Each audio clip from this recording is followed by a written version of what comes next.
কিন্তু আদালত আমাদের বক্তব্যের প্রাথমিক সত্যতা এবং প্রাথমিক গ্রাউন্ডটাকে ওনারা অ্যাকসেপ্ট করে ওনাদের সবাইকে 6 সপ্তাহের আগাম জামিন দিয়েছেন। এই এজাহারের মধ্যে কোথাও কোনো আসামি সম্পর্কে তার স্বামীকে কে আঘাত করেছে তার কোনো উল্লেখ করা নেই। আসলে ঝিনাইগাতি থানাধীন ঝিনাইগাতি বাজারে এখানে প্রশাসনের পক্ষ থেকে একটা নির্বাচনী প্রতিদ্বন্দ্বিতা করে রাজনৈতিক দল এবং প্রার্থীদের সঙ্গে একটা মত বিনিময় সভা হওয়ার কথা ছিল এবং নির্বাচনী ইশতেহার দেওয়ার কথা ছিল। ওই আসনে বিএনপি মনোনীত প্রার্থী জনাব মাহমুদুল্লাহ রুবেল, যিনি আমার পাশে আছেন, যিনি সাবেক সদস্য, তিনি তখন ঘটনাস্থলে উপস্থিত ছিলেন না। কিন্তু বিএনপি নেতৃবৃন্দে যাওয়ার আগেই যেটা আমরা ইতিমধ্যে জেনেছি, সেখানে জামাতের প্রার্থী এবং তার সমর্থকরা ওই সমস্ত চেয়ার এবং আসন তারা আগে থেকেই ওনারা অবস্থান করছিলেন, দখল করেছিলেন।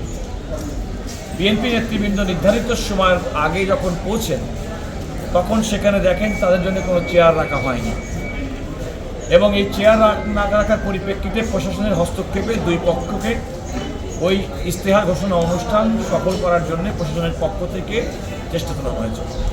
কিন্তু তা সত্ত্বেও আমরা দুর্ভাগ্যজনকভাবে ভিডিওতেও লক্ষ্য করেছি যে ওখানকার যিনি স্থানীয় প্রার্থী তিনি প্রশাসনের বাধা উপেক্ষা করে যেদিকে গেলে আলটিমেটলি দুই পক্ষের মধ্যে উত্তেজনা সৃষ্টি হতে পারত, তিনি সেই বাধা উপেক্ষা করে সেদিকে গেছেন এবং দুর্ভাগ্যজনকভাবে দুই পক্ষের মধ্যে প্রথমেই অপ্রীতিকর অবস্থা এবং সেই অপ্রীতিকর অবস্থার ফলশ্রুতিতে জামাতের একজন ব্যক্তি তিনি সেখানে ইন্তেকাল করেছেন। টানা তৃতীয়বার অর্জন করেছে দেশের সেরা সুপার ব্র্যান্ড স্বীকৃতি বসুন্ধরা টিস্যু। এবং দুই পক্ষের মধ্যেই এখানে বিএনপি পক্ষেরও অনেকে আহত হয়েছে, কমপক্ষে 40 জন আহত হয়েছে, জামাতেরও কিছু সমর্থক, এমনকি যেহেতু ফ্রি ফাইটিং অনেকটা বলতে পারেন তাৎক্ষণিকভাবে, সুতরাং আরও কিছু ব্যক্তি আহত হয়েছে।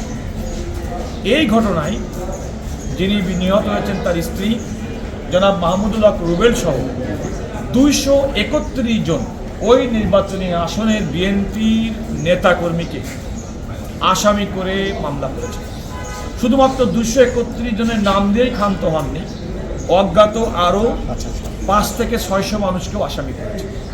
অথচ আমরা ভিডিও ফুটেজ কিংবা এই ঘটনার পরিপ্রেক্ষিতে যে সমস্ত ছবি দেখেছি সেখানে কোথাও জনাব মাহমুদুল্লাহ রুবেল সাহেবের উপস্থিতি আমরা পাইনি। কিন্তু ওনাকে 1 নম্বর হুকুমে আসামি করা হয়েছে যে ওনার প্ররোচনায় এবং ওনার নির্দেশেই ঘটনা ঘটেছে এবং আমরা মনে করি এটা সম্পূর্ণভাবে তথ্যগতভাবে অত্যন্ত ভুল এবং মিথ্যাভাবে তাকে এই মামলায় জড়িত করা হয়েছে, আসামি করা হয়েছে। যেহেতু তিনি একজন জনপ্রিয় ব্যক্তি, যেহেতু তিনি এই আসনের সাবেক সদস্য এবং আসন্ন নির্বাচনে তিনি বিজয়ী হবেন এবং সে কারণে আমরা মনে করেছি যে তাকে এবং তার সমর্থকদেরকে এই মিথ্যা মামলা দিয়ে হয়রানির মাধ্যমে তারা যেন নির্বাচনী মাঠ থেকে দূরে সরে যান, এই উদ্দেশ্যে মামলাটি দায়ের করা হয়েছে।